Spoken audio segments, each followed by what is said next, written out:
Hey, Kathy.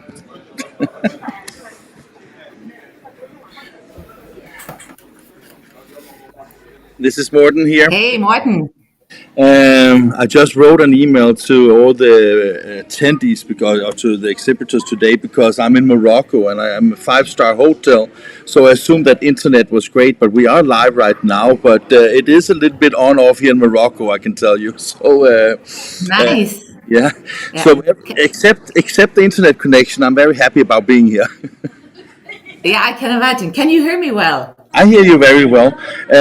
But Okay, so what I suggest, because I know that you have, of course, planned something to talk about today, and as I say, this is live, so also, dear audience, please apologize for these hiccups right now. But I suggest that we basically make a recording of what we were about to talk about next week, so we can make it right. Because I want to hear about Canon Printworks, and I want to know about what you do as well. So, if okay with you, then I will reschedule for just you, and it's you, just you and me next week. Is that okay? that's perfect. Yeah, Okay, yeah, no I'm problem. really sorry about this, but that is like sometimes when you travel the world and hope the best, you cannot control the internet, at least, right? No, no, no, no, no, no. Okay, so do you want to do the whole thing next week and we leave it today, or what do you want to do? No, Yeah? I don't dare to trust the internet here because it is really bad here. So I will get back to you. Okay, Yeah, okay, okay. okay. But thank you and have a wonderful day, and apologize. And also apologize to the audience that are seeing this, but we will get back and rectify everything. So, Sarah, have a good No day, problem. Kathy. Okay. All right, take care, God. Take care. Bye bye. Bye-bye. Bye. So, as you heard, we are in a. It is, I would say, it is quite stressful, to be honest, to be in a situation where nothing really works anymore here. But let's see here. I have my good friend Andreas, and we will just have a little chat about Drupa and then see what happens. Um, Let me just see here. Andreas, how are you, my friend? I'm not too bad. What about you? You got no Um, trouble, right? Yeah, but it's very stressful, this one. I just need to, because basically, as I just mentioned, I'm in Morocco, in Casablanca, and the internet is really not on my side today. So just give me 2 seconds, because for those who are watching, I just want to be sure that we have things right. So hang on a second here, Andreas. Mm, just a second here. I just want to be sure that we at least have something that we can talk about here. So,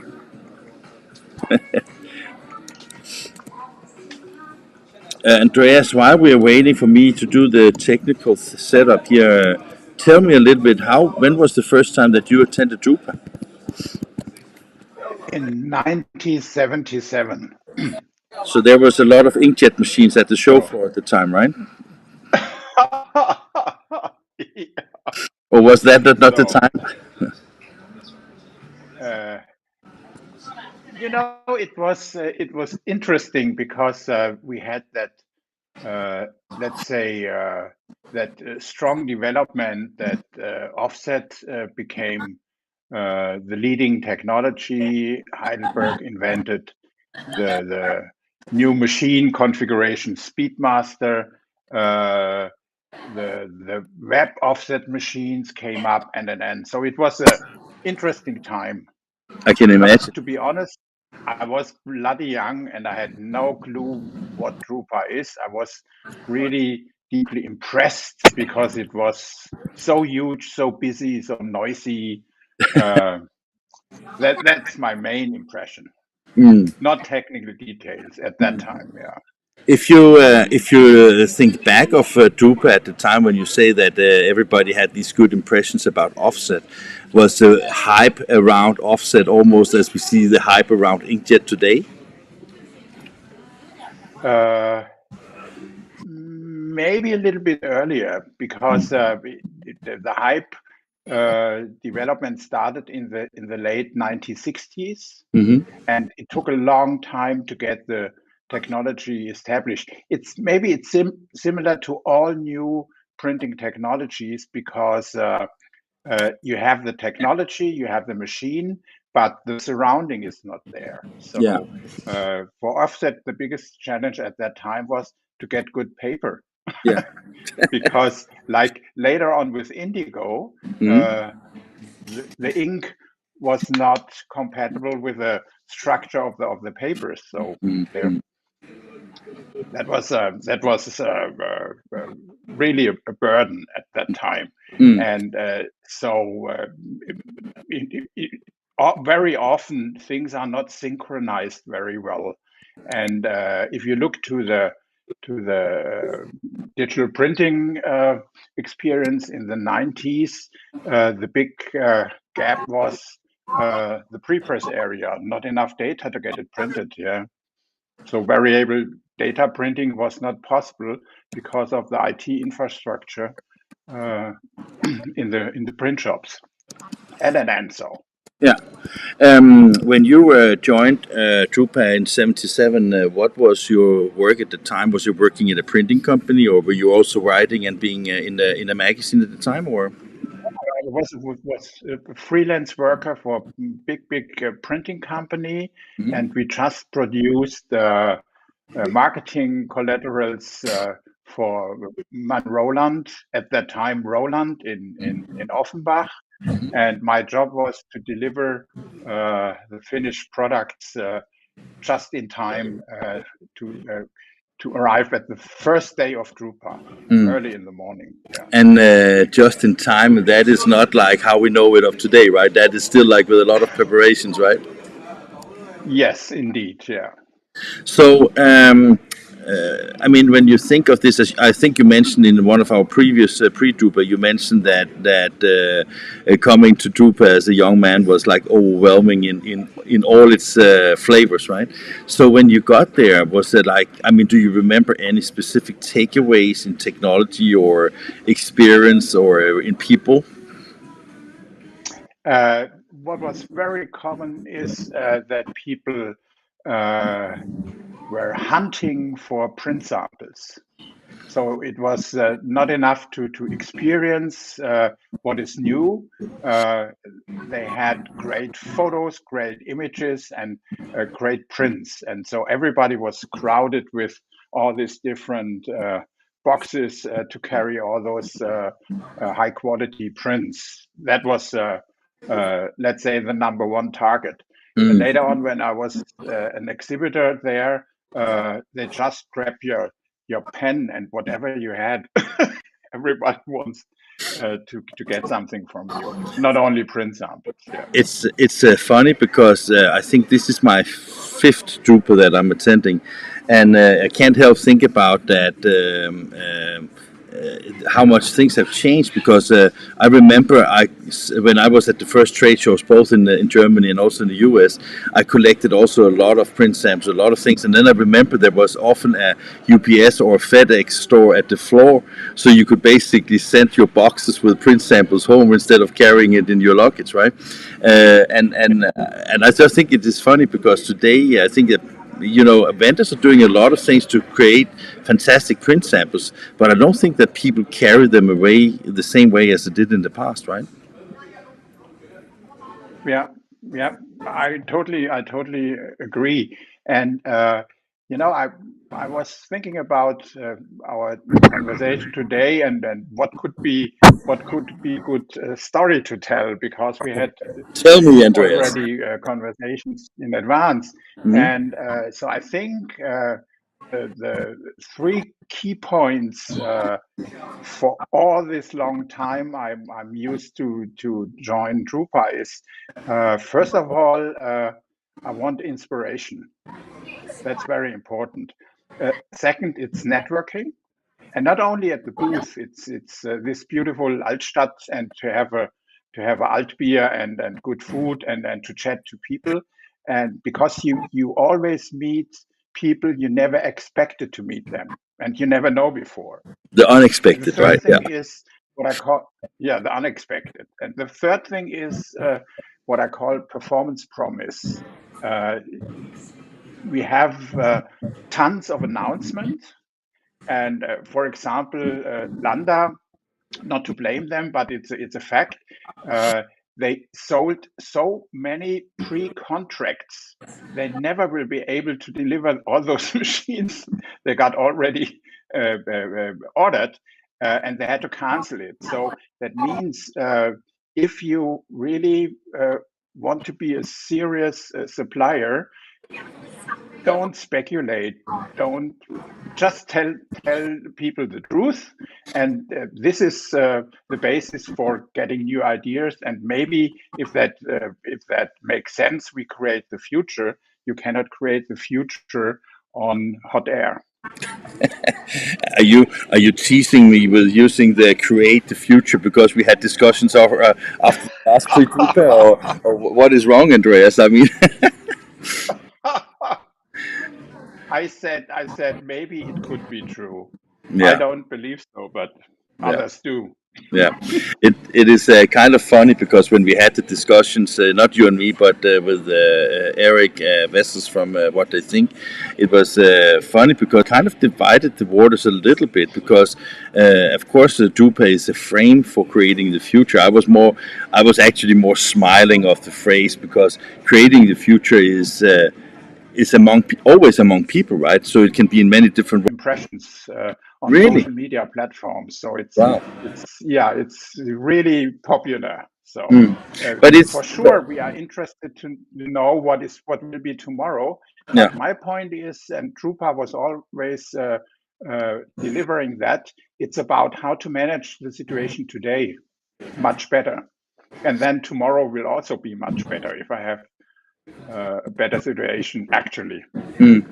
But it's also because I think that So from more basic. yeah, but it's also because from that perspective, Andreas, I think that future is also a kind of the promise of what to expect, right?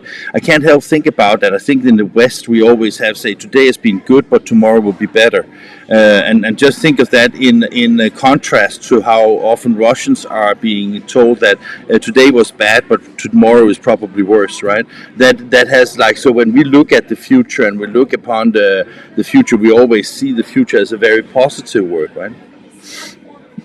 Yeah, but I think that changed also in our world, in our Western world, because when you look around, I had a lot of conversations in the past, and people they always start to defend print in a very defensively way, and then they make all those clumsy attempts as a justification.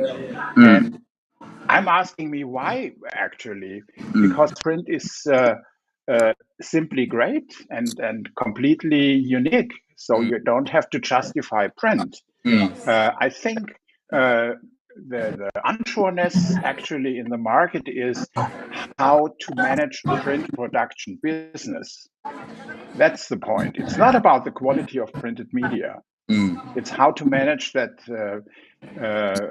business, and therefore people need assistance or advice, and you don't get it. Beside the fact that you have some really innovative software companies like Frank Siegel with his company Ability, they really think about the business of their customer and how can they support in a good way. But that's coming from the software side. It's I mean, interesting. I don't know how you can hear me here because there's a lot of noise in the background. I think I have 40 Chinese I can people. hear you. Okay, 40 Chinese people around me here being tourists in Casablanca, and it is again, as we also talked about, the difference in cultures. We have a football team coming in right now, and this is supposed to be like a 5-star hotel, but they have 0.8 upload and a 1.3 download speed of internet. And I couldn't help think about it this morning because when we talk about also, for example, how English, for example, uses the internet as a carrier for our communication, in these countries where the internet is less developed, print probably still has a much bigger role also in mass communication than in our developed part of the world. Do you have an opinion about that? Yeah, that could be true. I did 20 years ago, I did that trip around the world in 12 days. So I went to all those countries where the internet was booming. And on the other hand, they had a strong print communication markets like South America. And the tricky thing was I figured out that only in our country, in Germany, in my home country, we had the discussion, will internet substitute print? In the rest of the world, it was complementary from the very beginning. So I think it depends on the communication infrastructure. That's right. But for example, in Africa, where you don't have a good Wi-Fi, people use mobile devices, and that Africa is leading in e-commerce and e-bank. They don't have no other infrastructure, but they have their mobile phones. Yeah, precisely. Yeah. So, but the reason why I was asking is just because, I mean, yesterday me and my colleagues, we spoke about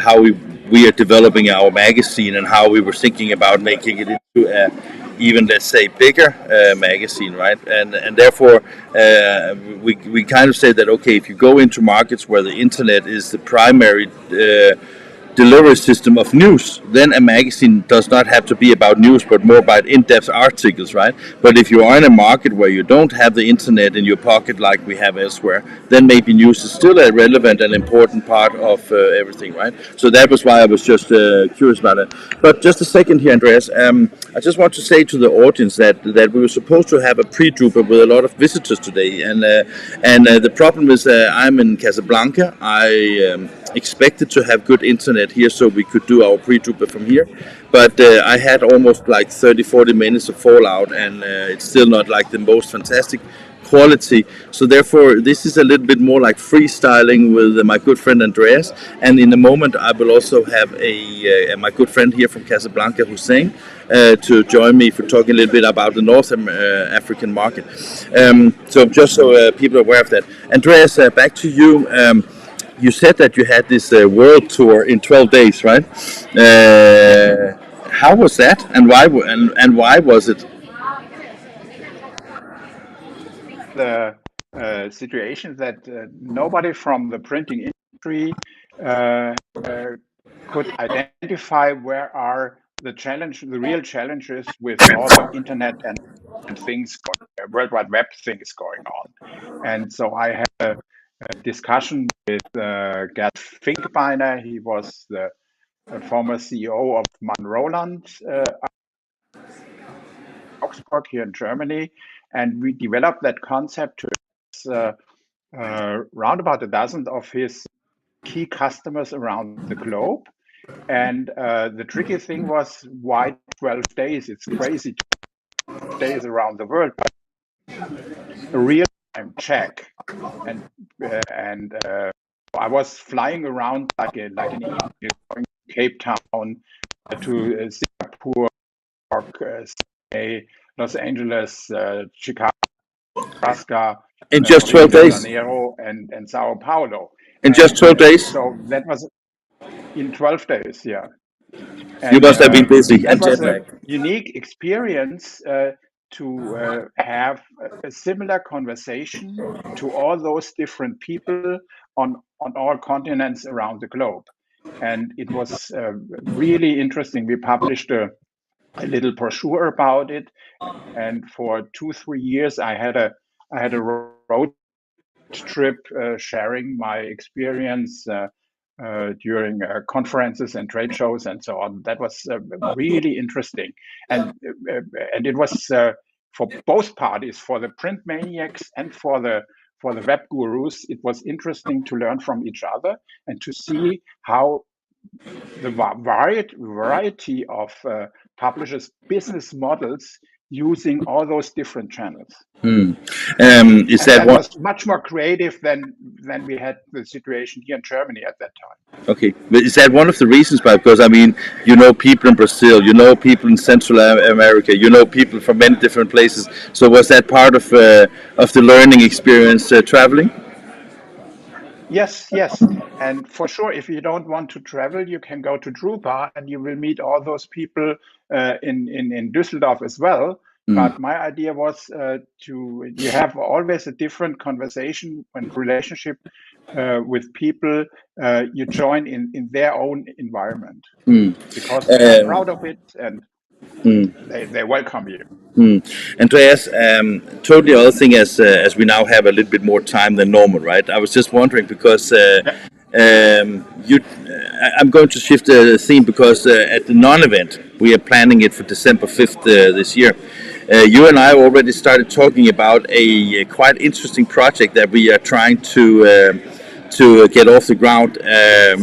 We were thinking that it could be interesting to see if we could find, let's say, 5 or 10 of the companies in the world that we believe are the most influential today, but where we still can find some of the oldest alive people that were part of the company way back. How easy or Yeah. difficult do you think that will be? Uh, Yeah, in a biological sense, it could become difficult because I had my VIP list already, and I was checking who is still alive and who Yeah, died already, and that's yeah, a serious concern. yeah. Uh, for example, Harry Greiner, he was with Roland and Man Roland for decades. He died a couple of weeks ago, Oh, and really? he was the enabler, Harry Greiner, and he was the enabler of the biggest printing machine deal forever. It was with Roland and the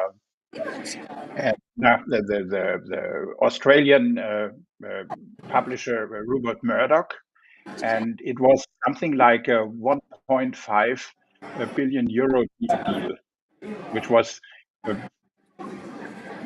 around 40 web offset machines. Wow, So, amazing. and Harry Greiner was the guy who was running the factory, Mm, but you can sign any contract if you can't manufacture and can't deliver just in time yeah, for this purpose.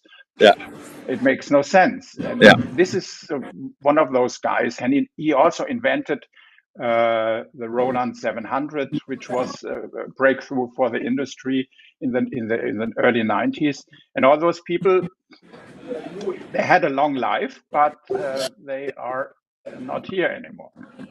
That's Yeah, maybe the biggest challenge. yeah. For sure, you will find people between 70 and 80s, and all those people like me, they started very early her career.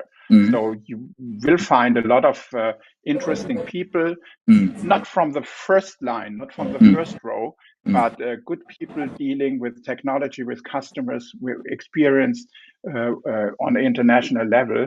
You will find them with their experience for the last 30, 40 years. And that If would you be interesting. if So you I look, don't expect yes, sir. prominent Yeah, people. no. I want to address the hard workers with a good knowledge. Yeah, yeah, yeah. I was That's my thinking, wish. yeah, that sounds like a good idea. I was thinking that if you look at today's market, I know that you are following the market and the development eagerly. In your opinion, which company today is, in your mind, the most influential company on the development, the future of the industry?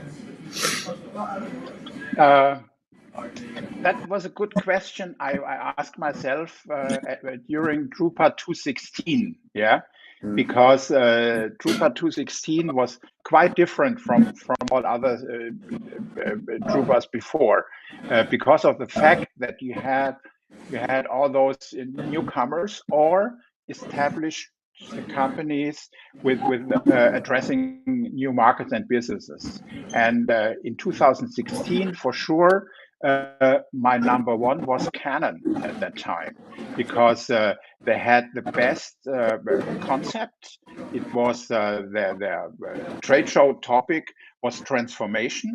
That was really good, and they had a perfect. It was not only a marketing concept; it was really a concept for helping people to step much more deeper in what is important for today and the future. And that was brilliant at that time. So Canon was really my number one. And for sure, you have, at the end of the day, you have also those companies disappointing you a little bit. And that was for sure Heidelberg for the offset world, and on the other hand, Xerox. So at 2016, nobody would have been able to expect that Xerox is changing in this dramatic way, and they already almost disappeared from the screen, yeah, which But is a if shame, yeah. but if you think of today, then, because I mean, 16 is of course interesting because it was the last Drupa, but it's still 8 years ago. And is Canon still your Yeah, number one, or who do you see as the most influential in today's world? I think Canon. What is qualifying Canon is that they have this really deep and strong approach on a very good portfolio range, and also it's the imaging company. It's not the printing company; it's the imaging. So at the end of the day, you need a printing machine to create images, whatever kind of images, and therefore they have really a serious approach, and you can see that they found their line, and they always follow their line. They don't jump up and down like others. Yeah. That's true. Another thing that So I think is interesting when you talk about Canon is that, if people ask about Canon, I think that most people, at least outside the industry, will think of Canon as a Japanese company. And of course, it is founded and operated. The headquarters are in Japan. But if you look at all the let's say the inkjet devices on cut sheet, if you look at the large format like the Arizonas and these type of printers, and also the roll based, everything is basically developed and produced in Europe, and it's only the toner devices that comes from Japan. So it's not really a Japanese or German or Dutch company. It is really a global player, but with a big footprint in Europe, right? yeah, so Canon EMEA is really a huge company, and they employ a lot of people. They have maybe a revenue around 5 to 5 billion euros, which is a lot, which is more than Heidelberg, KBA, and Bobs together. Yeah, so Yeah. that is the relationship. But for sure, a part of their business is still dedicated to the photo markets. Yeah, but the printing area is growing and growing. And what thing is that how they were able to integrate the OCE business, yeah, Yeah. which was a challenge for many years. Yeah. And now it's really working perfectly in the meantime. Yeah, this Uh, unification. Another, I mean, you mentioned Heidelberg before, and you and I, we often talk about them. And last week they announced a new CEO joining the team in July 1st. The short labor that Heidelberg has from the workers in Wiesloch, that is still that is still taking place, right? They are still at home, right? Yeah. What does it mean in Germany when you are on short labor? I mean, do you? I mean, who pays your salaries, or do you get salaries, or how does it work? What do you mean? The They have the this connection was. they have this Kurzarbeit, yeah. Yeah. And I was just thinking. I mean, does that mean that they are home, or does it mean that they are just shorter hours at work, or what does it mean in Germany? That means that you have certain days you are allowed to work, and certain days you are not allowed to work, Okay. uh, and uh, and therefore and your income is reduced, Hmm. but the public will cover the gap. Okay, So so basically, for the workers, they are not influenced, except of course they would like to work, right? But I mean, so financially, it's not the individual that is suffering; it is the company because they don't have enough orders, basically, right? actually, I have no sound. I can't hear you anymore. Okay, can you hear me now? No. Okay, I just tried to. Can you hear me now, Andreas? It's amazing here. Try again one more time. Yeah.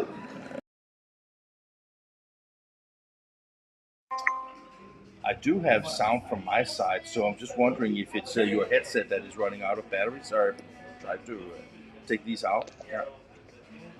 Can you hear me now? Yeah. Yeah. Okay. So I thought that maybe because we've been talking so long time, Andreas, that maybe it was also about that. But Andreas, I was just my question was like, so when people on Kurzarbeit in oh, that's we have the echo, of course. Yeah. When we have the Kurzarbeit in Germany and the employees, they get compensated by the state. So what is the advantage for Heidelberg? That is basically that they don't have the same salary cost as normal. And the reason why they have Kurzarbeit is basically because they don't have enough orders, right? Right. So it's good for the company, and for the employees, it's not uh, compensating 100%. Yeah, Okay. it's a little bit below, but therefore you have lower taxes as well. So that's not dramatically, yeah, but the company can save a lot of money for sure. Yeah, And the reason why the and the government reason they have, sorry, the reason why the government do this is because instead of laying off people, they basically hope to keep people employed to better times, right? For a certain period of time. yeah.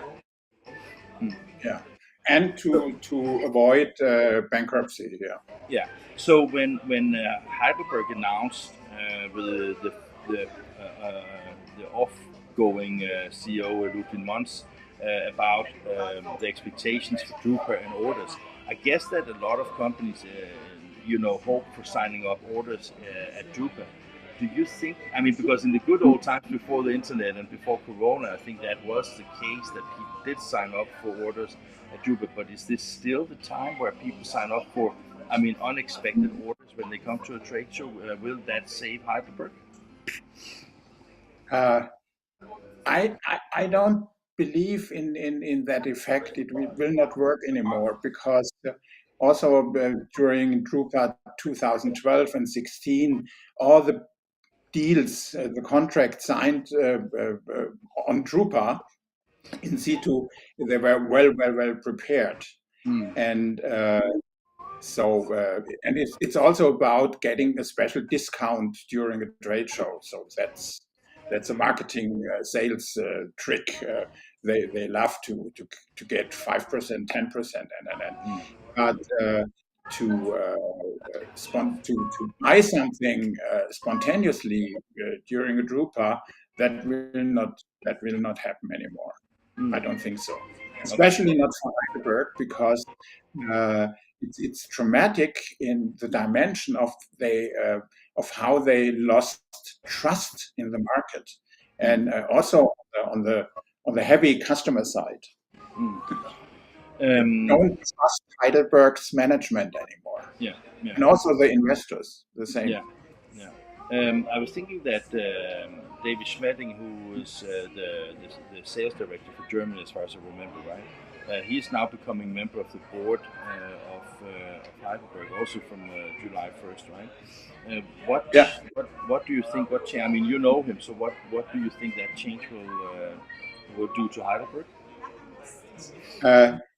You know, he got in charge during the episode with Professor Ulrich Hermann as the chief digital officer, and at that time, 5-6 years ago, I got in touch also with Dr. Schmedding, and he came from the consulting business, and he was able, in the same way like Dr. Hermann, he was able to understand how dramatically the changes are in the market. Yeah. So therefore, I think he has a good knowledge.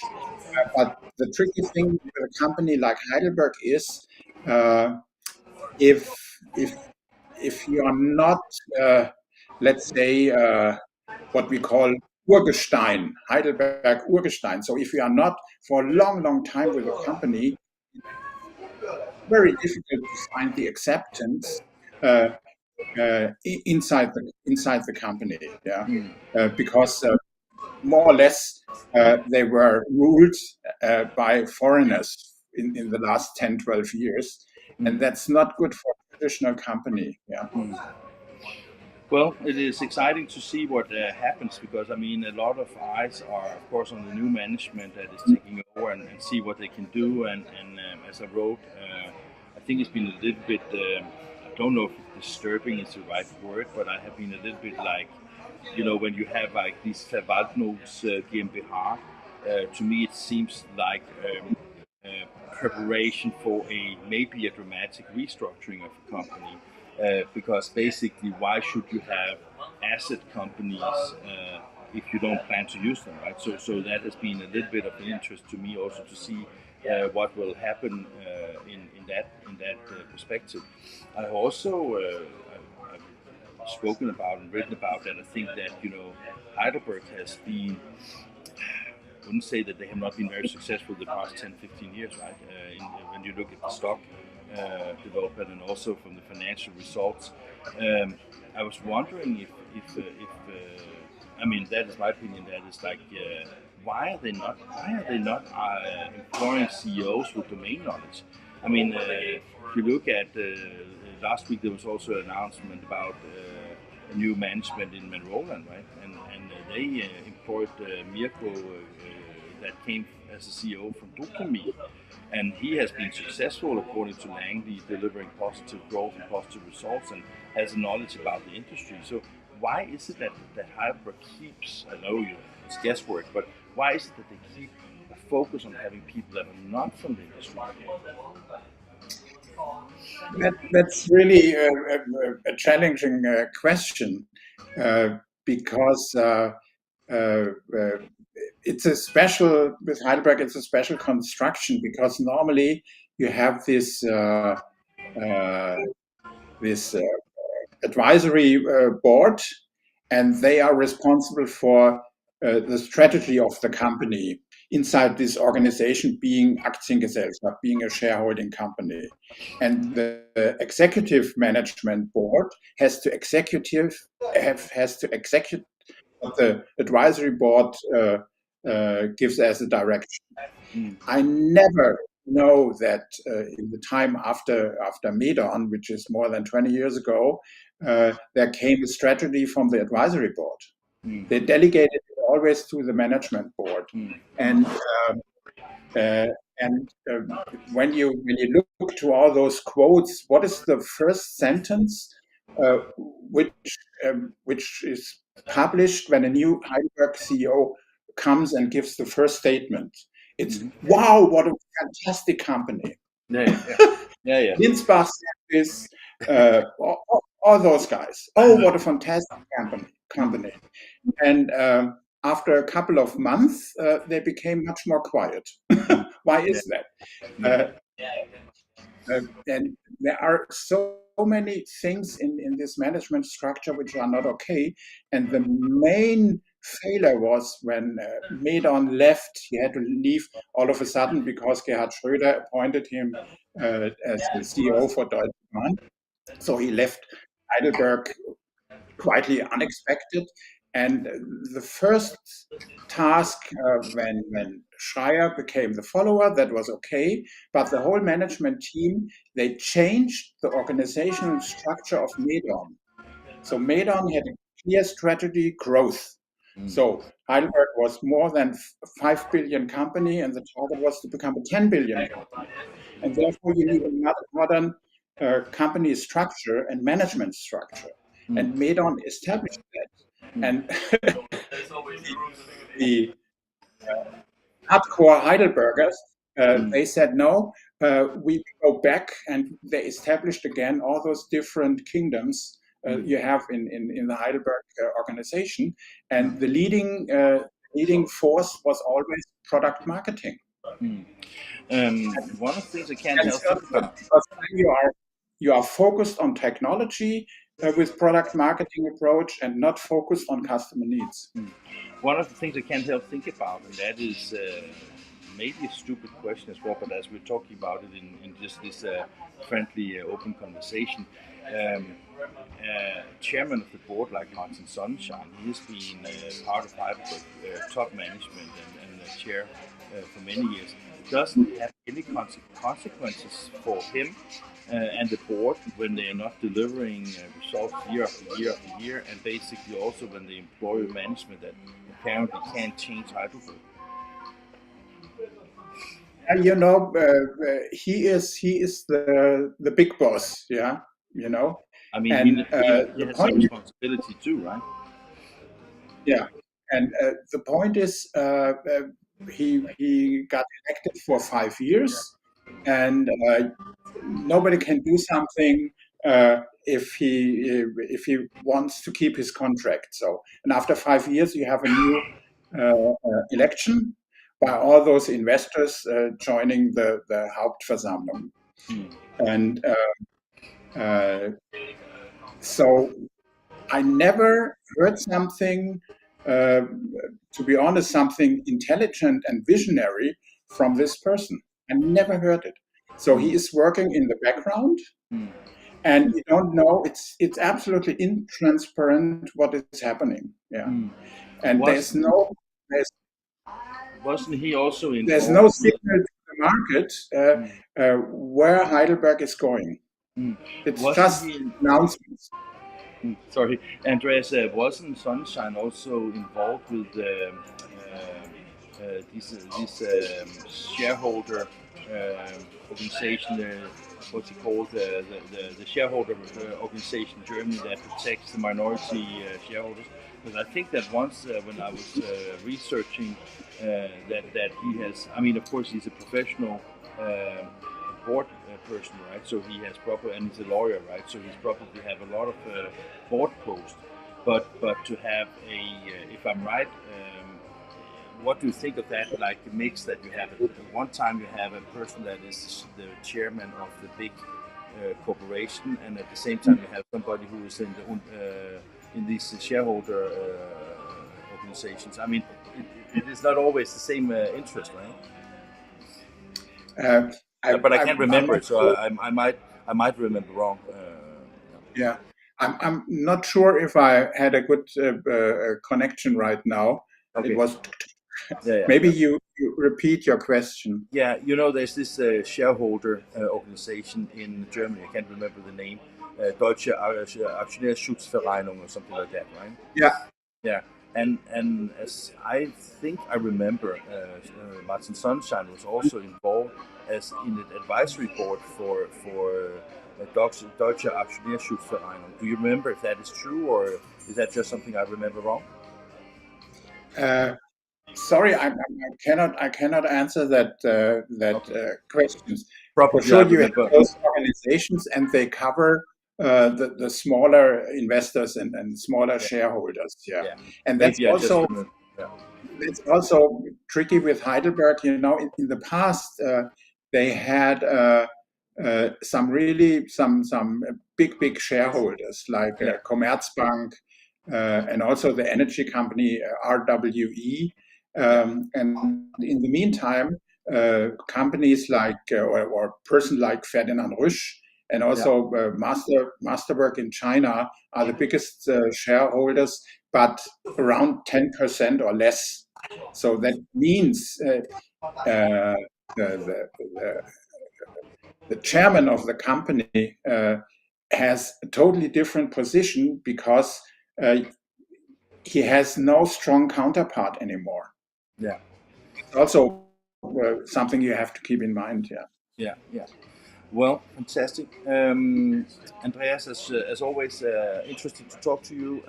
And again, to the audience, I hope you liked this as a freestyling exercise when we couldn't perform our PreDrupa Live. The program where we have a PreDrupa Live will be recorded when I'm back in Europe and published during next week. So don't worry, but that will not be live. That will be done a little bit different here. So, but hang on a second, Andreas. I'm just calling my friend Hussein is just coming here. So hang on a second here, guys. Hussein, come and join me.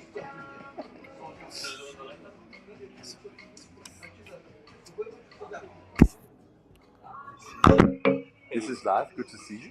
Sit down, please, my friend. Oh, sorry. Hey. See, this is Andreas. Hello, Andreas. Hello. Good to see you. Hussein is Same here. Are you living in Casablanca? Yeah. I was born in Casablanca. I'm living in Casablanca. I'm happy to be in Morocco. I mean, Best place. I have seen from the airport to here yesterday night. Yeah. And I've been inside a hotel where the internet doesn't work. So, I mean, that is my first impression of Morocco. Okay. I hope you will do me a tour this afternoon. So yes. I will have the much more interesting place. Correct. Well, Andreas, thank you for your time here. And I will talk to you soon. And thank you for always supporting me also when things are crashing. Yeah, so keep optimistic. Always. It's all about Zuversicht. It's all about Zuversicht. Confidence. Yeah. Bye-bye. Bye-bye. Bye-bye. Great day. You too. So now we're here, right? Yeah. Finally, we made it. Finally, yeah.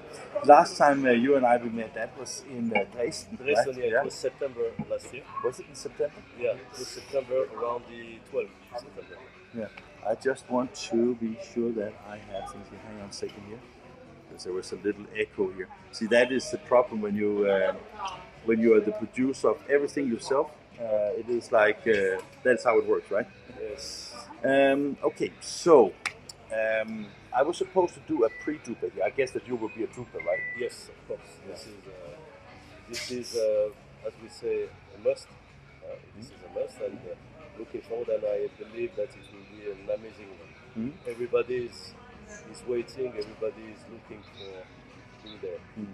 So if we look at, I mean, what is the name of your company? My company name is Masaka Business Solution. Yeah. Okay. And you cover, I mean, that is like Morocco is one place, but you also cover part of North Africa, so, right? I cover North Africa, Morocco, Algeria, Tunisia, and I also cover West Africa. West Africa. So up to Nigeria. Up to Nigeria. Yeah. But it doesn't mean that we are covering all the countries, but we are mainly covering the big economies. Okay, like Ivory Coast, Nigeria, Ghana, Senegal. And I mean, you have, of course, also experienced traveling in Europe and the US and things like that. I take that this is a market that is slightly different from being in Dresden. Yeah, right? Completely different. Completely different. Africa is the unknown. Okay, is the unknown, and is when we say the word Africa, You said the word. I said the North Africa. No, but in general, yeah. In general, when we talk about North or West, let's call it Africa. Okay, there is always this question mark. What is there? What can we do? Is there any opportunity?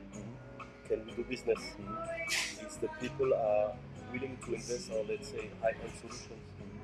So I believe the first thing to do is try to travel, as you said, but when you travel, you have to try to do your map. Okay? When you do the mapping, of course, you need to meet with local people, local customers, and try to understand. And I believe that the key is try to observe, analyze, and listen.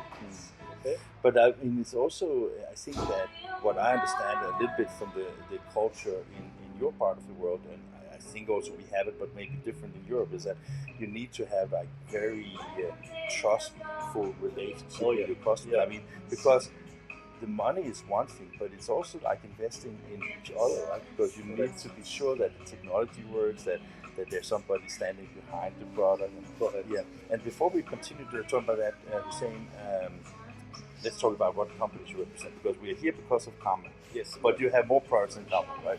Correct. So today I'm representing Kama, you said, and I'm also represent for the printing solution Durst. Okay. So that's not the worst, right? No, that's super nice actually, right? Exactly. Yeah. So I think that today, if we talk about our company, Masaka, so I would like to come back a little bit to the history because I'm coming from HP Indigo, okay, and I was working for HP during 14 years. Okay. And my main role as a sales manager was to open up the market because when I joined Indigo in 2008, in this area there were no install base. Okay. So that was like totally zero. Zero. Yeah. It was zero. Okay. And I had to open up all the markets. Okay. We started of course with Morocco. We expanded to we did Algeria as well. We expanded to Egypt, and we moved to. So all the way from Casablanca, or from Morocco, and to the east of Egypt. That was where you were working exactly, with. But Egypt also is an amazing market, very challenging. And then we were further south. Senegal, Ivory Coast, Ghana, Nigeria as well. Wow. And that was my role to open up the market, to look for the right partner, and to help them to hire the right people. Because in general, to find a distributor that is doing digital, at that time it was very rare. Yeah, I mean, I think you can see that when I had these problems with the internet here, just at the hotel in Casablanca, right? I mean, when you come with a digital machine that needs to be connected, that needs to have electricity, that needs all the things, where I maybe take it for granted, but some parts of Africa, that is not Exactly. like just what happens. There are some areas in Africa where internet is a big challenge.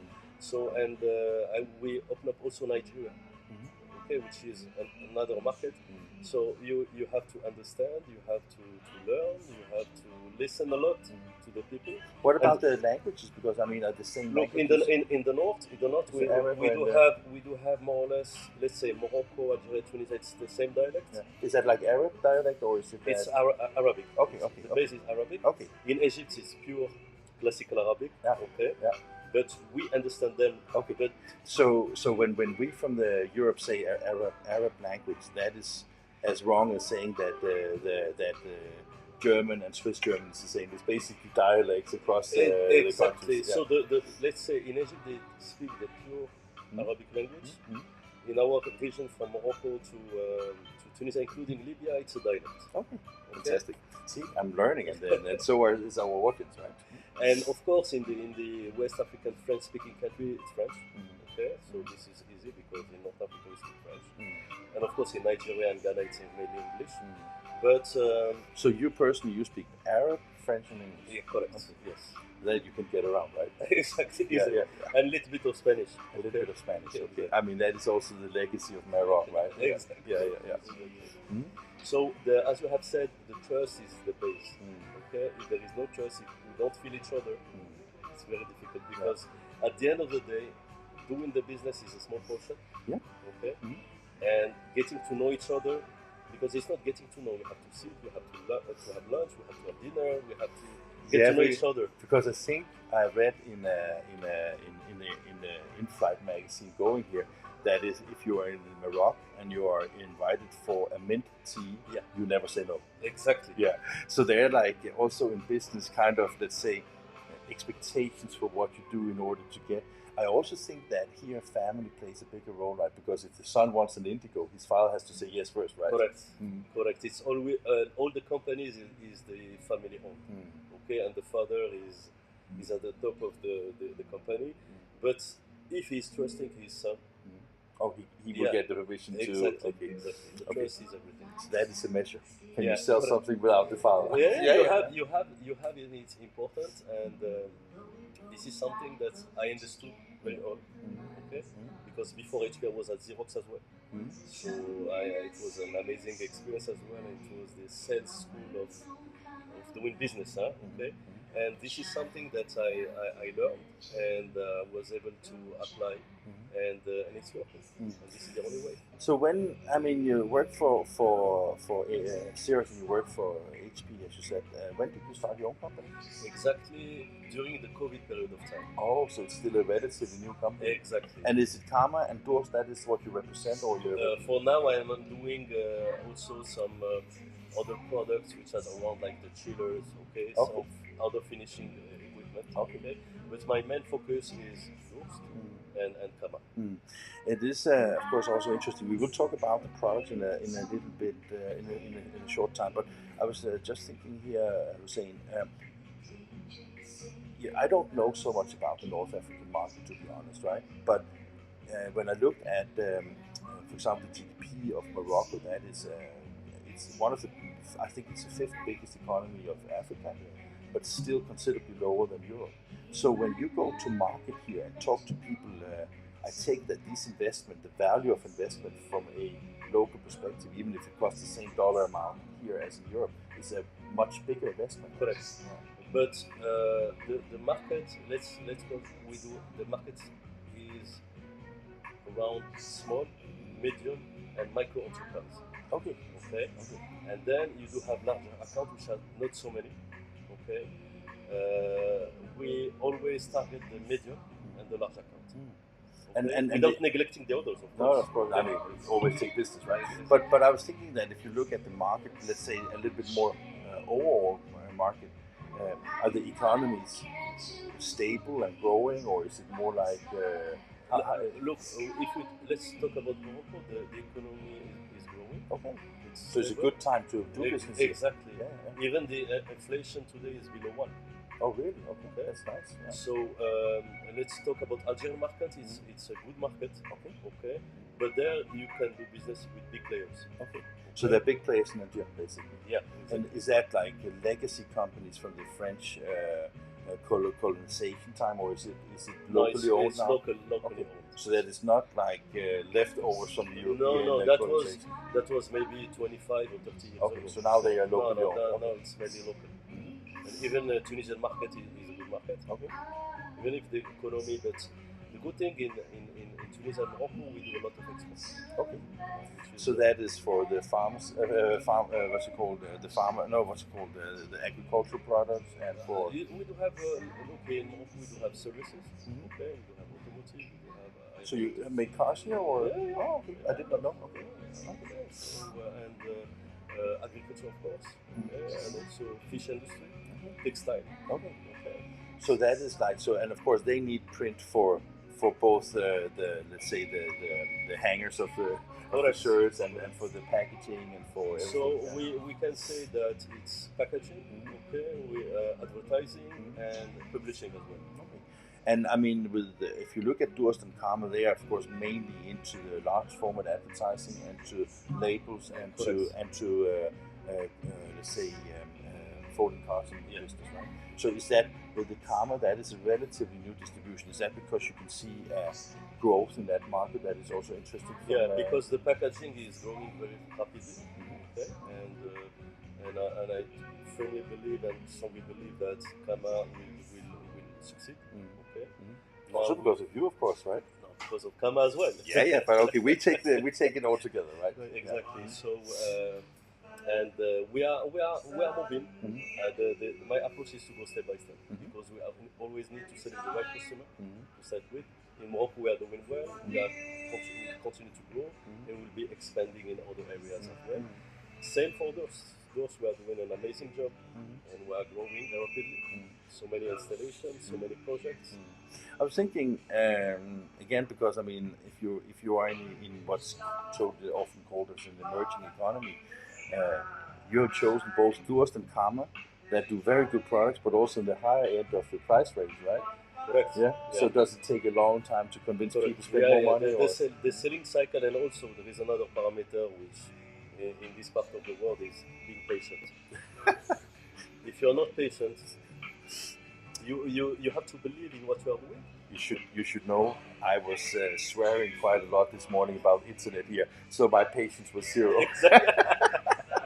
But being patient is a key. Yeah, Is a key because even in the past when I was working with my previous employer and we were talking about projects, he told me why when it happened, when there is a close date, we need to be patient, and it's always paying off because at the end, as I said, customer might even shake hands, but he will sign after 2-3 months. Yeah. Okay. Yeah. So the trust is important, as you said. Yeah. Okay. And getting to know your customer is also important.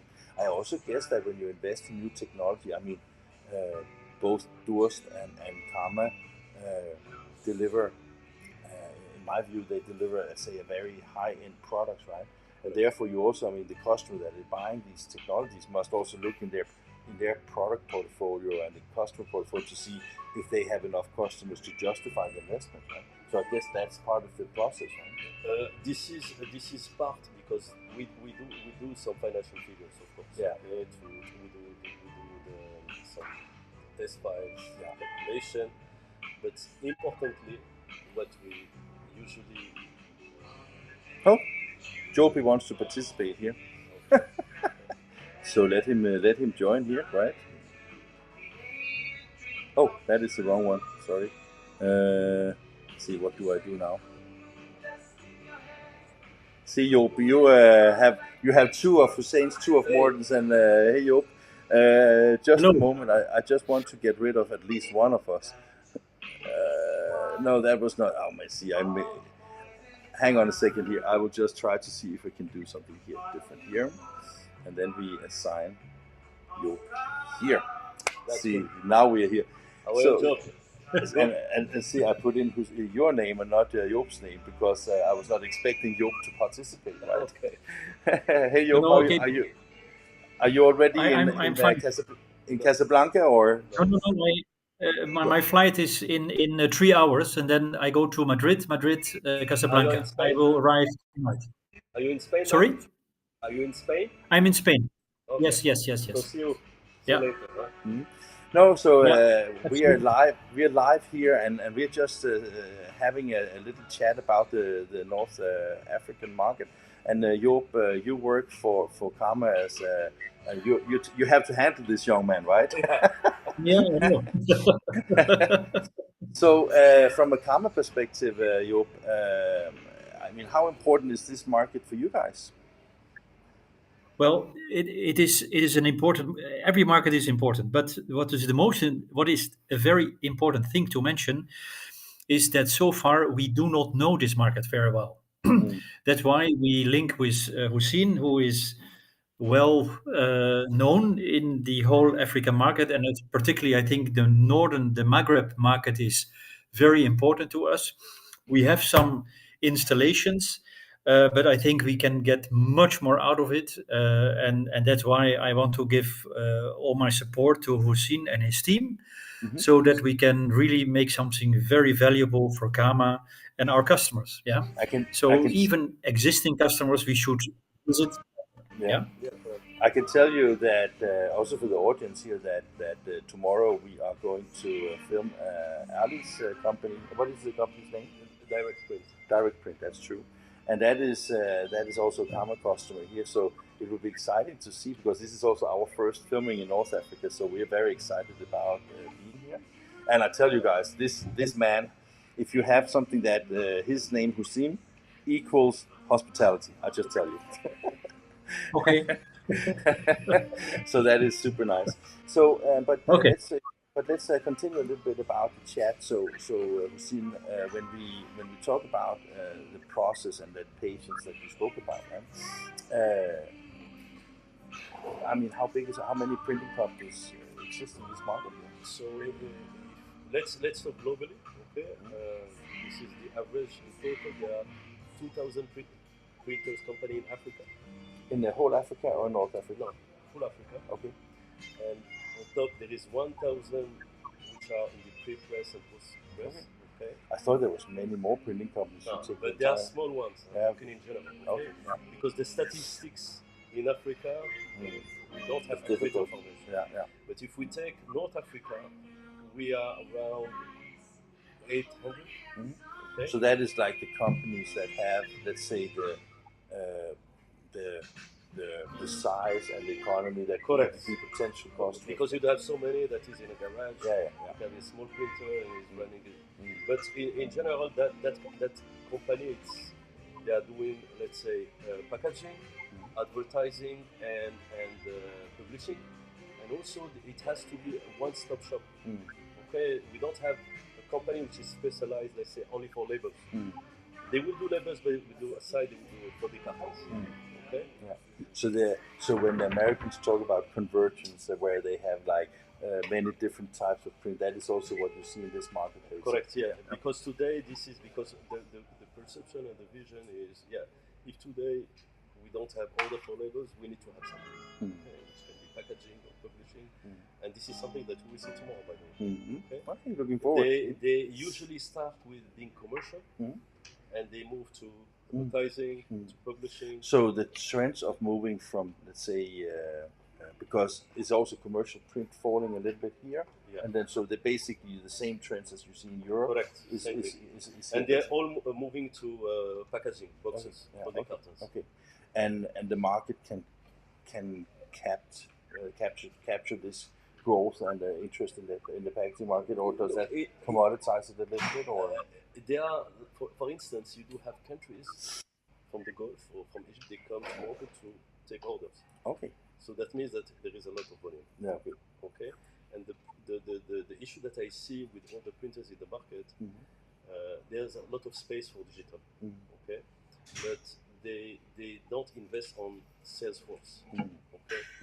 So they are the old time schools also in Europe are waiting for customers to come in. The same thing. Yeah. And for them to have a sales force or sales team is something which doesn't fit in their strategy and their mind.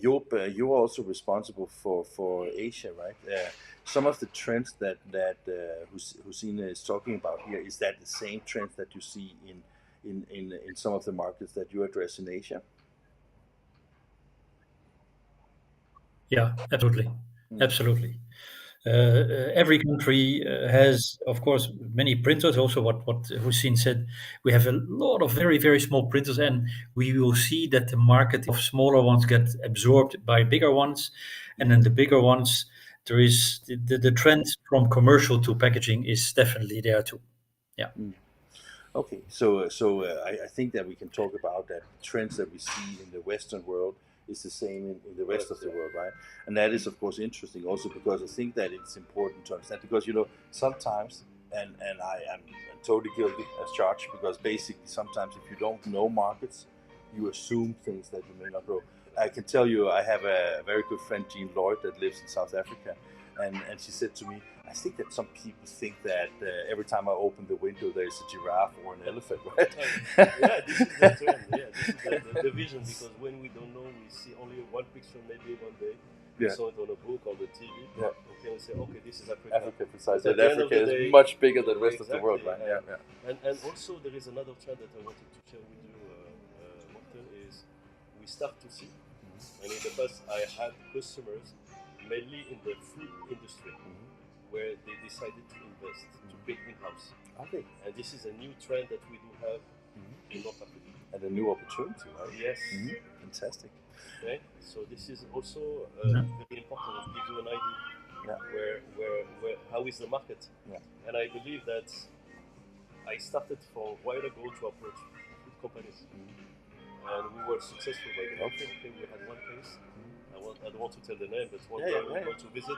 But it's also a nice approach. Talking about the markets here, I can tell you that yesterday when we were picked up in the airport by a very nice chauffeur, we were sitting in the back and talking about how big Morocco is in Casablanca, and the driver said to me that the Casablanca is like 6 million people, right? And so that is again like, so when you, if you think of Casablanca as um, like if you think of the how you, some people might think of Africa, this is a thriving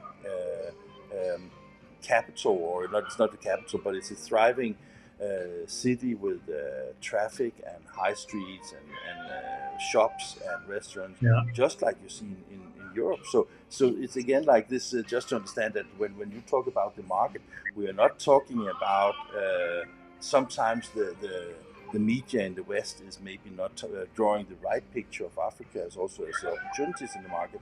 And I think that is so wonderful to come and meet friends here, and also to see how, I mean, we're very excited about tomorrow, to be honest, right? So Yeah. that will be fun, right? Job, is this your first time in Casablanca? Yeah, the first time in Morocco. In Morocco as well? Okay. Yes, So I've we been will. in Tunisia, Algeria, Egypt, but Morocco never. You waited for Morocco until today. Voilà, Yeah. voilà. Yeah, and I can tell you that I spoke to Hussein about that. One of the things that you have to recognize here is that if you are offered a cup of milk tea, you always say yes, just so you know. Okay, Yeah. good. Mm. So, Very good. guys, I think it was wonderful talking to you, and I think it's great to get a little insight. I can tell you that on English News we are writing an article about what we are doing here right now, and also I will talk a little bit during the next couple of days with Hussein to get a better understanding of the market and give you a little country insight from feet on the ground. I think that's important for everybody to get a better understanding of the opportunities here, and also to learn these wonderful people that are working hard to make success, right? You are success, right? He is. Yes. Yeah. So super great, but and again, apologize for the hiccups we had with the PreDrupa event here on English TV, but we will get back next week on that note. And again, remember also for people watching this space that we have the last PreDrupa event is on May the 14th, and everybody is welcome to participate and join. I expect many hours of interesting news, as that it will be only 2 weeks before Drupa takes place on May 28th. So stay tuned and have a wonderful. Yeah. Okay, you. Morten, one a very personal thing is that maybe during Drupa I am the only one who has experienced every Drupa since 1977. There are not many people who can say that. I can tell you that just before you joined, I was talking to my good friend Andreas Weber from Germany, and he also had his first Drupa in '77, and I think he's been on all of them, but I'm not 100% sure. But it's good to have experienced people. So thank you very much again, also for that note, and I look very much forward to see you a little bit later today, and of course also tomorrow, Job. So have a safe trip from Spain to here, and see you soon. Tomorrow.